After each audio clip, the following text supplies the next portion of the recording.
La question que je me posais tout le temps, j'avais fait même le catéchisme. Je dois dire que comme j'étais quelqu'un qui lisait beaucoup, même la Bible était passée dans mes lectures. Je l'avais lu. Donc, l'avoir lu n'avait pas résolu mon problème. Ma question c'était, où est-ce que je vais? Et même, plus largement, où va le monde? Et je me retrouvais dans une impasse. Même après mon mariage, quelques jours, je me suis dit, mais je me marie et après? Ce sont des interrogations. Après, je vais mourir et laisser ma femme. Et ça m'aurait apporté quoi? Et à force, même étant encore jeune marié, je vous assure, je me retrouvais à rester au salon, dépassant même minuit. Et ma femme finalement est venue me retrouver là-bas. Comme bonne épouse, elle écoutait mes raisonnements. Elle était la personne avec laquelle je partageais. Et comme cela devait arriver, j'ai fini par lui communiquer mon état dépressif. Nous étions maintenant tous les deux dans un état dépressif. Qui nous délivrera de cet état? Tel était pendant longtemps le cri de mon cœur. Vous voyez, mon besoin n'était pas la bénédiction, comme on le perçoit trop souvent. Hélas, c'est ça aujourd'hui.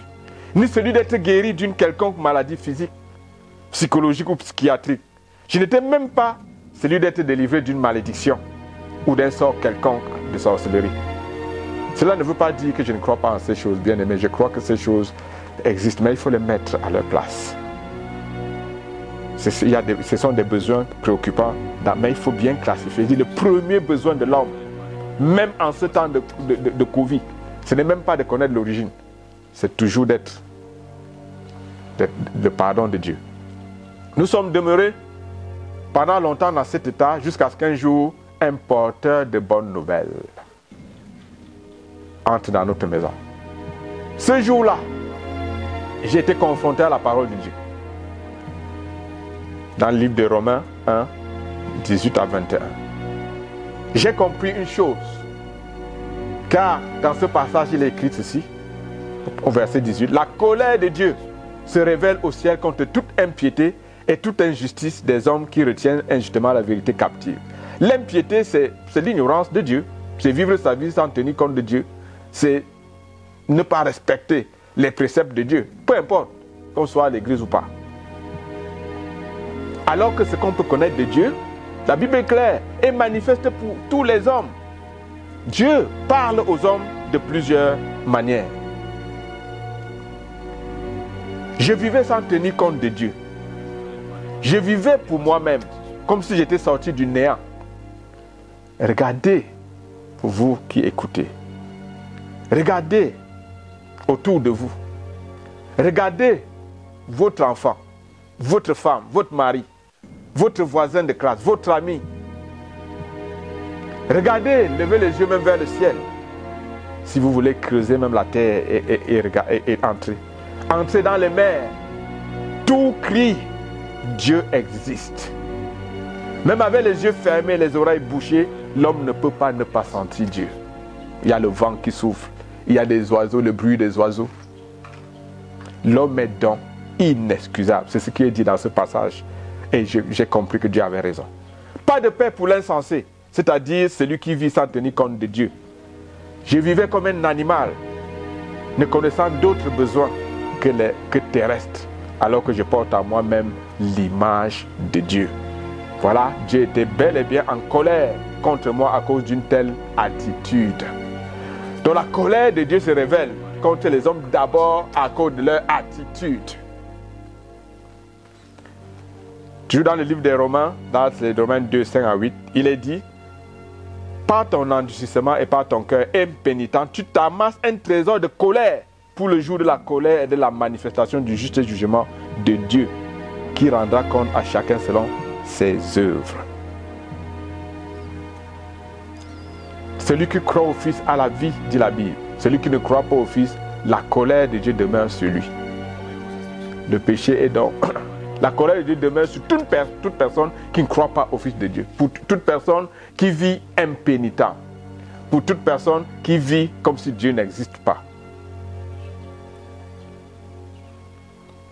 Et une chose que j'ignorais aussi, c'est qu'en réalité, il n'y a pas de petit péché.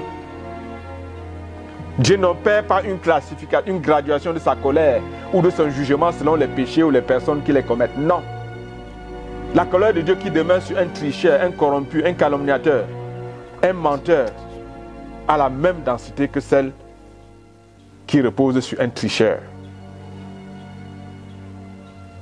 Devant Dieu, il n'y a point d'acception de personne.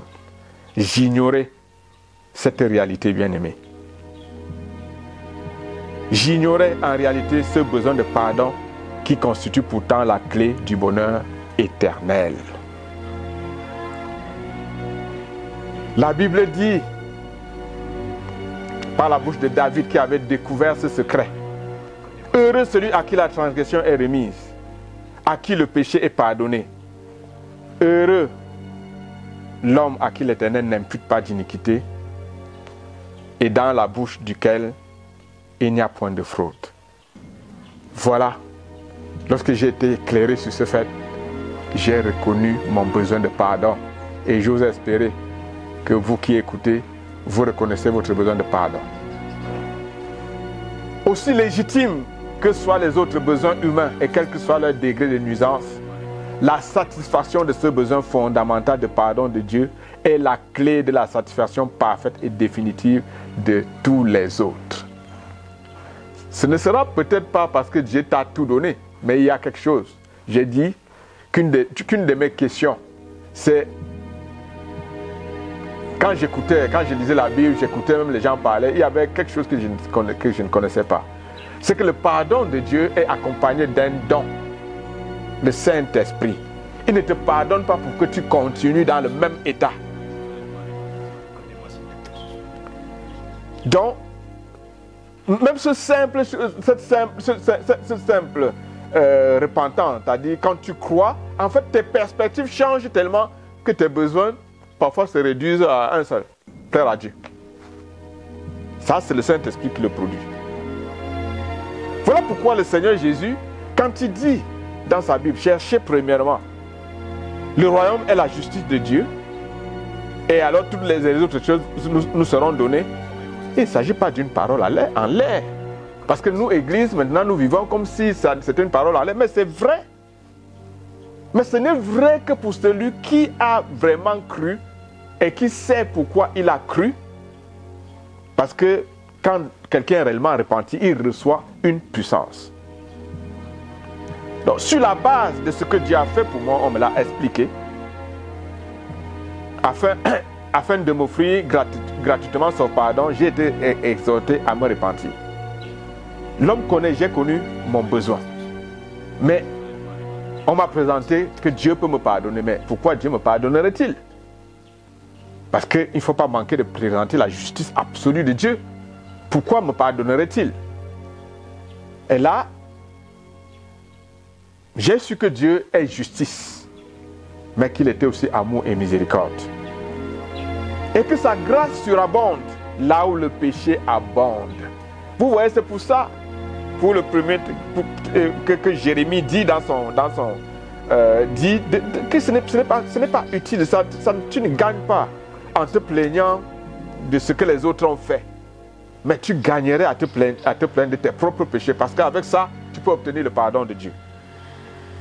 Sur la croix de Golgotha, le Fils de Dieu, Jésus-Christ s'est interposé entre la colère de Dieu et moi, le pécheur.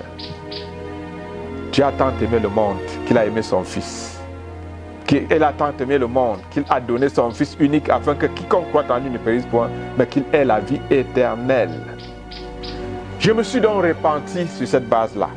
J'ai reconnu que sur la croix, Christ, par amour pour moi, a subi à ma place le juste jugement de Dieu qui m'était réservé et que Dieu a agréé son sacrifice puisqu'il l'a ressuscité des morts.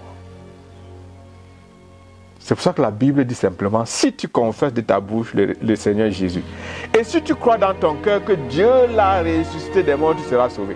Ça veut tout dire. Il ne faut pas seulement connaître l'historique. Non. Pourquoi est-ce qu'il est mort? Pourquoi est-ce qu'il est ressuscité? Tu devais savoir. Nous devons expliquer cela. Quand j'ai lu la Bible, j'ai encore vu que il a écrit qu'il ne se souviendra plus de nos péchés. Qu'il ne se souviendra plus de nos iniquités. Bien-aimé, dès le jour où j'ai cru, parce que le message avait été bien expliqué, j'ai bien vu le Dieu qui est le Père. Je n'ai pas mis longtemps pour comprendre, pour avoir la certitude que le ciel était désormais ouvert au-dessus de ma tête et que les trésors de la maison de mon Père étaient à ma disposition. Cette certitude était là. Et Dieu dit, c'est Paul qui parle, il dit, comme il est écrit, ce sont des choses que l'œil n'a point vues, que l'oreille n'a point entendues et qui ne sont point montées au cœur de l'homme, des choses que Dieu a préparées pour ceux qui l'aiment. Vous voyez, on vous dit, la Bible dit que ne cherche pas parmi ce que les hommes voient. Ne cherche pas parmi ce que les hommes entendent, parmi ce que tu vois ou toi-même tu entends. Ne cherche pas ce que Dieu te réserve. Car ce n'est pas monté dans ton cœur, ce n'est même pas, tu n'as pas vu des yeux. Mais aujourd'hui, qu'est-ce que nous faisons? Nous sommes paralysés par ce que nos yeux voient. Nous ne menons plus, du moins pour beaucoup d'entre nous, nous avons cessé de faire cet effort d'être la lumière de Christ dans ce monde, afin qu'au travers de nous, ce désir du pardon naisse dans leur cœur, comme c'est né dans le cœur du geôlier, quand il a vu Paul et Barnabas, quand il a vu leur attitude au milieu des afflictions. Une personne qui se répand ou croit selon la Bible doit avoir été confrontée à son besoin de pardon. Il doit reconnaître ce besoin de pardon. Il doit connaître le désir et la volonté de Dieu de pardonner. Il doit connaître la base du pardon de Dieu. Il doit y croire et l'accepter pour elle-même personnellement. Pas pour le Père ou parce que le Père a fait quoi que ce soit. Donc, la véritable repentance produit une personne nouvelle qui, comme Dieu, n'aime pas le monde, ni les choses qui sont dans le monde. C'est ça l'enfant de Dieu. Il n'aime pas le monde ni les choses parce que son Père n'aime pas. Il dispose de pouvoir, notamment celui de marcher dans ce monde sans péché. C'est ce que la Bible dit.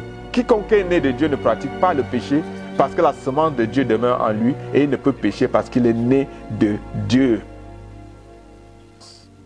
Il peut marcher sur toute la puissance de l'ennemi, sans qu'elle ne lui nuise.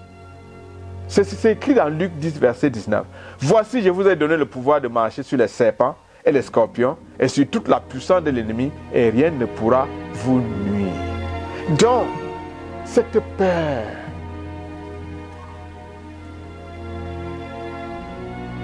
je m'étonne, parfois je réfléchis moi-même, d'où vient subitement cette peur des sorciers, cette peur des malédictions, cette peur à gauche, à droite, devant, derrière, on a peur. Cette peur de la mort, la mort précoce. Bon, quand tu as cru, le problème de la mort vient chercher encore quoi dans nos bouches? Une telle personne, quand elle croit, jouit des droits garantis par Dieu lui-même. Et le plus extraordinaire de ces droits, à mon avis, est celui de marcher avec Dieu comme de vrais amis. Comme au jardin d'Éden, dès le commencement. Il a dit à ceux qui le suivaient, vous êtes mes amis si vous faites ce que je vous commande. Et tout cela est largement développé dans la Bible, qui devrait devenir pour un enfant de Dieu le livre de chevet. Bien-aimé, lorsque je vois vraiment la soif de la Bible rangée par des chrétiens pendant 1 semaine, 2 semaines, 3 semaines, je me pose les questions sur la base de la foi. Et c'est pour ça que de temps en temps, nous devions rappeler ce message, même à toute l'Église, repentez-vous et croyez. Ma vie, ta vie, mes convictions, tes convictions, reflète-t-elle celle d'une personne née de Dieu? Ta lumière, ma lumière, brille-t-elle devant les hommes? Pour une raison ou une autre aujourd'hui, beaucoup d'entre nous qui fréquentons les assemblées, prenons à la légère le fait de considérer de manière intelligible et réfléchie et pour nous-mêmes ces choses-là. Certains parmi nous, parce qu'ils ont bénéficié de miracles, de faveurs diverses, parce qu'ils portent peut-être, ils occupent certaines positions, se complaisent dans un vécu quotidien et dans des convictions non conformes à ce qu'ils prétendent être. Bien-aimés, Paul, de temps en temps, il rappelait aux gens qui faites attention d'avoir cru en vain. Si vous avez cru à un autre évangile, que repentez-vous et croyez, sans connaître ce besoin de pardon, sans connaître la base sur laquelle Dieu pardonne, sans connaître que celui qui est habité par le Saint-Esprit, il a la victoire sur le péché. Si vous n'avez pas reçu personnellement le Christ, alors nous devons nous examiner nous-mêmes. J'ai dit avant de sortir de cette période de confinement pour aller en guerre contre Satan en prêchant l'évangile, prenons le soin de vérifier ces choses. Prenons garde de croire ou d'avoir cru en vain. Voici ce que disait Paul.